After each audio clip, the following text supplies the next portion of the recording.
Hello, my name is Paul Prater with Haunted Arkansas Tours.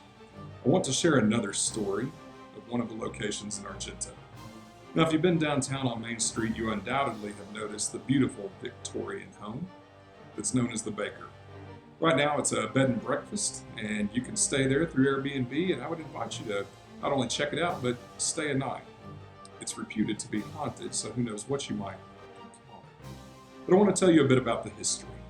It was originally built in 1889 by a man named A.E. Colburn, who was a jeweler. He stayed there only a few years before selling the house in 1901.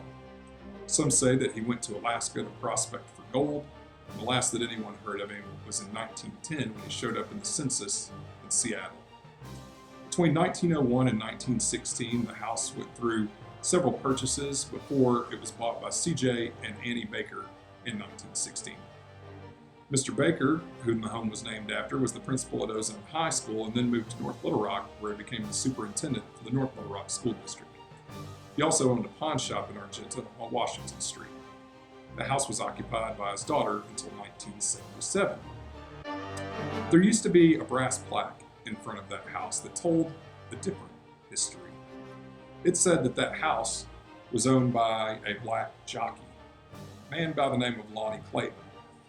Now, there was a little bit of confusion about that, and I'll explain, but I want to tell you a little bit about Lonnie Clayton because he is perhaps Argenta's most famous resident. Lonnie Clayton's family had moved to Arkansas, and at a young age he ran away to live with his brother in Chicago. He was only 13 years old, and his brother was a horse trainer, and his brother taught him how to ride horses. It wasn't long before Lonnie Clayton was not only riding horses, but was a very popular jockey with horse owners, and at 15 years old won the Kentucky Derby. To this day, he's still the youngest person to ever win the Kentucky Derby. He went on to ride horses all over the world, in Europe and England, and he was known for his stylish taste. He loved to go out. He was written about in the society sections in London and Paris. He did build a big, fine home in Argenta, but it's not where the Baker is. It was a few blocks away. This was confirmed eventually when genealogists looked in that home, and in the rafters they found a drawing of a man on a horse and a list of names. Genealogists determined that those lists of names were the sisters and brothers of Lonnie Clayton, thus confirming that his home was not the Baker house, but one just a few blocks away. There's a saying that a man dies two deaths. The first is when that man physically passes from this world, and the second is when everyone who knows him is gone and forgotten.